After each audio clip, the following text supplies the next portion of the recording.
Saudara-saudara, kita duduk di majelis yang mulia ini untuk memperingati Isra wal Mi'raj baginda Nabi besar Muhammad SAW. Kita duduk di sini, kita tidak pernah memandang langsung wajahnya Nabi. Kita tidak pernah berjumpa langsung dengan Nabi. Kita tidak pernah duduk bersama-sama dengan Nabi. Untuk apa kita duduk di sini kalau bukan karena iman dan cintanya kita kepada Nabi Muhammad?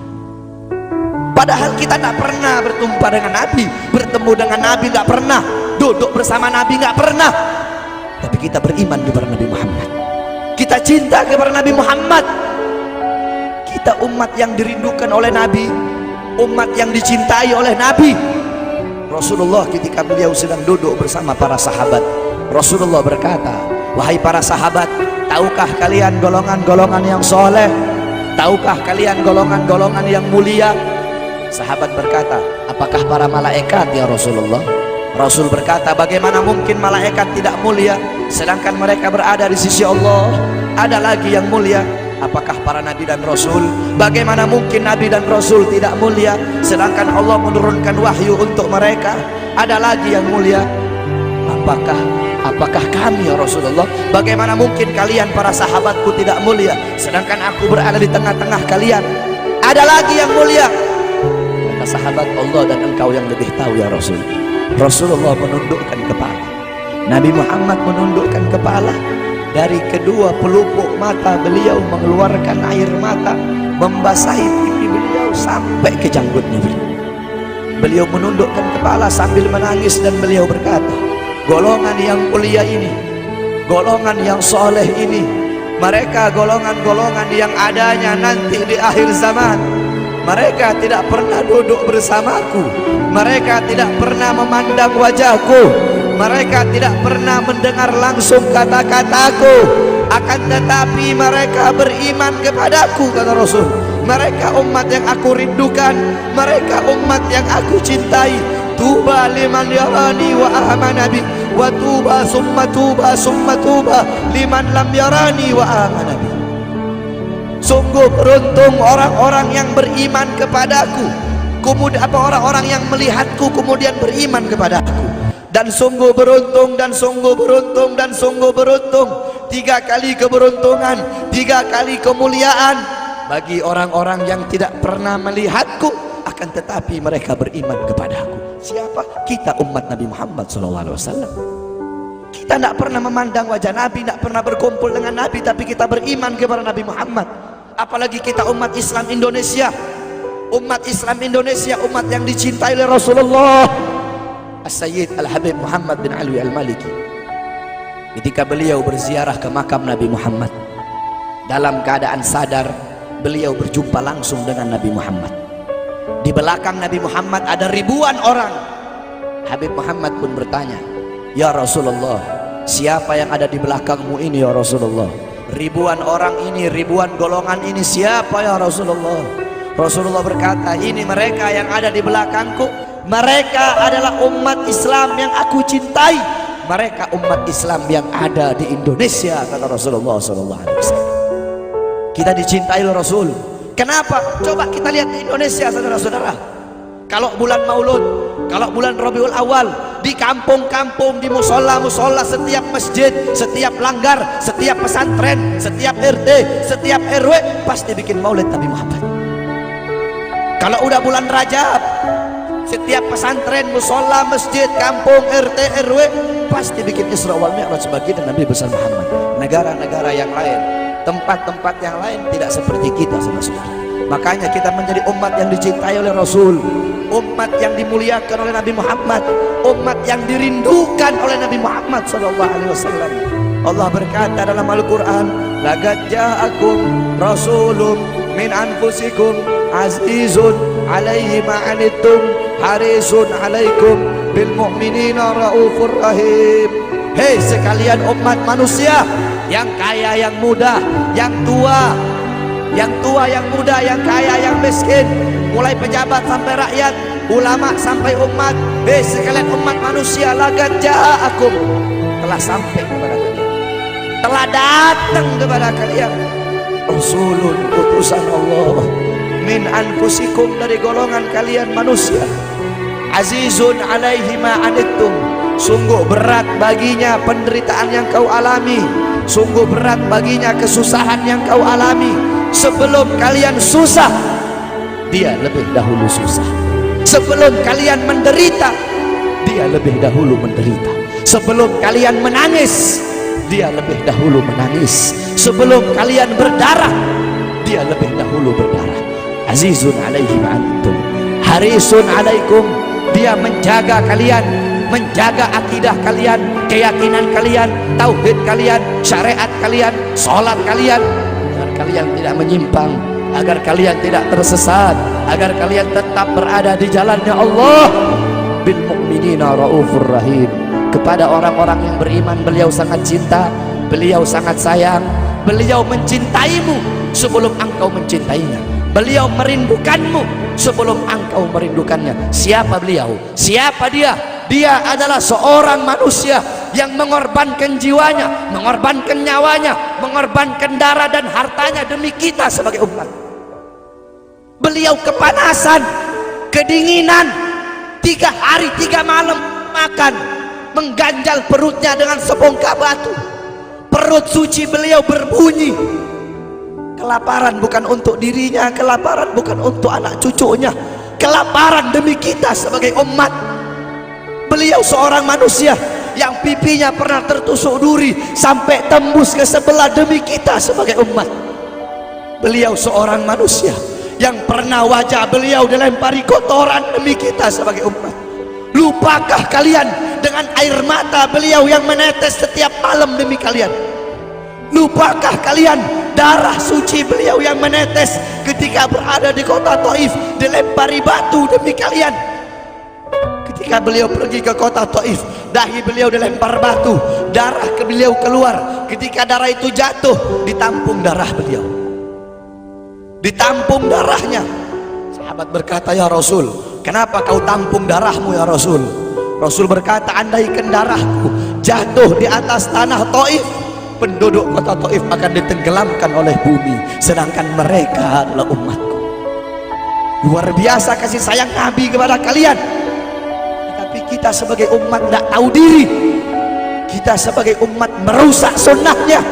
Kita sebagai umat melanggar ajarannya. Kita sebagai umat semakin hari semakin jauh darinya, meninggalkan pakaiannya, meninggalkan ajarannya, meninggalkan sunnahnya, meninggalkan kepribadiannya, meninggalkan akhlaknya, meninggalkan Al-Qur'annya.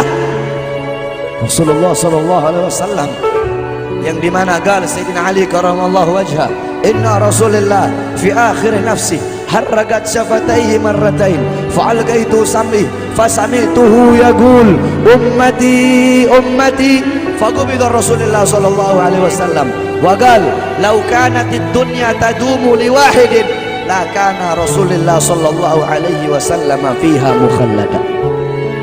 Dari Sayyidina Ali karamallahu wajha, ketika akhir-akhir detik-detik kematian Rasulullah, beliau mendengar, beliau melihat dari bibir Rasulullah bergerak dengan 2 kali gerakan. Beliau mendekatkan telinganya, mendekatkan pendengarannya, dan beliau mendengar Rasulullah berkata, ummati ummati, faqubida Rasul, meninggal Rasulullah sallallahu alaihi wasallam. Ketika nyawa Rasulullah akan dicabut, Rasulullah berkata kepada Jibril, wahai Jibril, aku belum puas meninggalkan umat. Aku tidak mau meninggalkan mereka dalam keadaan belum diberi jaminan oleh Allah. Wahai Jibril, sampaikan kepada Allah, aku tidak minta jaminan untuk diriku, aku tidak minta jaminan untuk keluargaku, aku minta jaminan untuk umatku. Wahai Jibril, sampaikan kepada Allah. Jibril pun pergi kepada Allah. Jibril pun berkata, ya Allah, kekasihmu Muhammad meminta jaminan untuk umatnya. Allah bilang, wahai Jibril, katakan kepada Muhammad, aku tidak akan menghinakan umat Muhammad.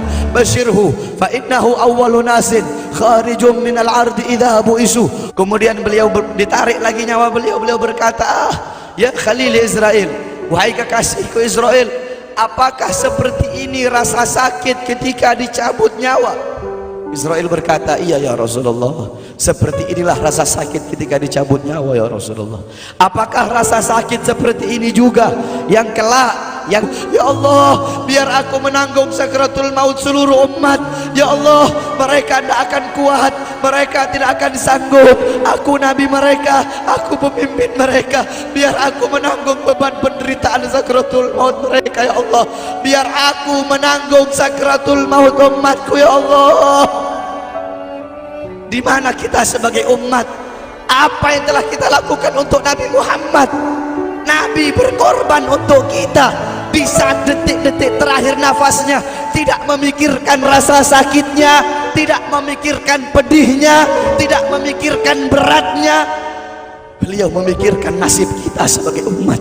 Kelak di yaumil qiyamah, ketika para nabi dan para rasul berkata, nafsi nafsi, nafsi nafsi, diriku sendiri, jiwaku sendiri, aku urus urusanku sendiri, aku tidak bisa nolong kalian. Ketika para nabi dan rasul mereka tidak bisa menolong kita, Rasulullah Muhammad ibni Abdullah, Nabi Muhammad bersujud kepada Allah, Nabi Muhammad bertekuk lutut, beliau bermohon kepada Allah. Beliau berkata, ya Allah, aku tidak minta pengampunan untuk diriku, wala Fatimah, wala Hamzah. Aku tidak minta pengampunan untuk Fatimah, aku tidak minta pengampunan untuk Hamzah. Aku cuma minta pengampunan untuk umatku, ya Allah, untuk umatku, ya Allah. Rasulullah tidak meminta pengampunan untuk dirinya, tidak meminta pengampunan untuk anaknya, tidak meminta pengampunan untuk paman bibinya, tidak meminta pengampunan untuk keluarga atau anak cucunya, tetapi beliau meminta pengampunan untuk kalian sebagai umat. Karena begitu cintanya beliau kepada umat, karena begitu sayangnya beliau kepada umat, sampai beliau berkata, lau yushaku ahadukum bisyaukatin fi rijli la ajidu ala maha fi qalbi. Andaikan kalian, salah satu dari kalian kakinya tertusuk duri, andaikan salah satu dari kita yang duduk di sini kaki kita ada yang terkena duri, pasti kita merasakan sakit.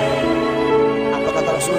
Maka aku tidak merasakan apa yang kalian rasakan, kecuali yang aku rasakan, sampai dalam hati aku rasakan rasa sakit kalian. Gimana cintanya Rasul kepada kita? Apa yang sudah kita lakukan untuk Nabi? Sudahkah kita mengorbankan kedua mata kita untuk memandang hal-hal yang disukai oleh Nabi? Sudahkah mengorbankan kedua tangan kita memberi makan golongan-golongan yang dicintai oleh Nabi? Mengorbankan lidah kita untuk mendakwahkan, mensuarakan ajaran syiar Nabi? Sudahkah mengorbankan kedua kaki kita melangkah ke tempat-tempat yang diridhoi oleh Nabi? Kita masih belum bisa balas jasa Nabi, dan tidak akan pernah bisa membalas jasa Nabi Muhammad. Jangankan kita duduk di sini berjam-jam, walaupun kita duduk di sini sampai pagi kita duduk, seumur hidup kita duduk di sini, masih belum bisa membalas jasa Nabi Muhammad. Sekalipun kita merangkak, engkau merangkak dari rumahmu menuju makam Nabi, merangkak bukan dengan kaki, merangkak bukan dengan mata, bukan dengan tangan. Walaupun kalian merangkak dengan kedua mata dari rumah kalian menuju makam Nabi, itu masih belum bisa membalas jasa-jasa Nabi Muhammad sallallahu alaihi wasallam. Kita tidak bisa membalas jasa-jasa Nabi Muhammad. Kecintaan kita tidak ada apa-apanya. Apakah kecintaan kita lebih besar daripada kecintaan seorang anak kecil yang ada di zamannya Syekh Abdurrahman Ad-Dibai? Di zaman Syekh Abdurrahman Ad-Dibai, pengarang Maulid Diba, ketika beliau ingin berziarah ke makamnya Rasul, ketika beliau ingin ziarah ke makamnya Nabi, ada satu orang anak kecil ingin ikut berziarah. Maka kata rombongan, wahai anak kecil, engkau tidak boleh ikut. Ini perjalanan memakan waktu berhari-hari, bisa 4 hari, 5 hari, bahkan sampai 1 minggu. Kau tidak boleh ikut. Pergi anak kecil tersebut. Pergilah rombongan Syekh Abdurrahman Ad-Dibai untuk ziarah ke makamnya Nabi. Tanpa sepengetahuan rombongan, ternyata anak kecil tersebut bergelantungan di bawah kereta kuda Syekh Abdurrahman Ad-Dibai. Anak kecil itu bergelantungan. Dia sampai berhari-hari gak makan, gak minum, gak tidur. Hanya apa? Hanya ingin pergi ziarah ke makam Nabi. Saking cintanya kepada Nabi Muhammad, dia sembunyi-sembunyi bergelantungan di bawah kereta, nggak makan, nggak minum, nggak tidur berhari-hari. Sampai ketika sampai di Madinah, itu anak kecil jatuh. Itu anak kecil terjatuh. Rombongan bilang, bukan kayaknya anak kecil yang waktu itu mau ikut. Berarti sudah berhari-hari dia di bawah kereta ini, dia nggak makan, dia nggak minum, dia nggak tidur. Anak kecil itu berlari. Anak kecil itu berlari sampai dia jatuh. Saking bahagianya, dia sudah sampai di Madinah. Dia ambil debu-debu Madinah, pasir Madinah, dia ambil, dia usapin ke mukanya. Saking bahagianya, sampai itu anak mati. Anak kecil tersebut mati membawa kecintaannya kepada Nabi Muhammad. Anak kecil itu mati, gak makan berhari-hari, gak tidur, gak minum, hanya ingin ziarah ke makam Nabi Muhammad. Padahal anak kecil itu tidak pernah memandang Nabi, tidak pernah berkumpul dengan Nabi, tapi kecintaannya luar biasa kepada Rasulullah. Akhirnya anak itu dimakamkan oleh Syekh Abdurrahman Ad-Dibai di Madinah. Anak kecil itu dimakamkan di Madinah. Nah, setiap tahun Syekh Abdurrahman Ad-Dibai ziarah ke makamnya Nabi, pasti ziarah ke makam itu anak kecil. Yang anehnya, setiap Syekh Abdurrahman Ad-Dibai ziarah, makam anak kecil tersebut, kubur anak kecil tersebut bergeser dengan sendirinya mendekati makam Nabi Muhammad SAW. Sampai sekarang makam anak kecil itu ada di samping Masjid Nabawi. Saking cintanya anak kecil tersebut kepada Rasulullah SAW.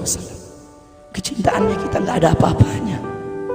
Kita tiap hari maksiat, tiap hari berbuat dosa, melakukan hal-hal mungkarat, dhalalat, sayyiat. Takutlah kita kepada Allah. Kembalilah ke ajaran Nabi Muhammad. Jadikan beliau sebagai teladanmu, jadikan beliau sebagai pedomanmu. Hidupkan rumah tanggamu dengan ajaran beliau, hidupkan kampungmu dengan dengan ajaran dan sunnah beliau. Jadikan rumah tanggamu rumah tangga Sayyidina Muhammad, kampungmu kampung Sayyidina Muhammad, desamu desa Sayyidina Muhammad, kotamu kota Sayyidina Muhammad. Man tasyabbaha biqaumin fahuwa minhum. Barang siapa yang mengikuti suatu kaum, maka dia sama dengan kaum tersebut.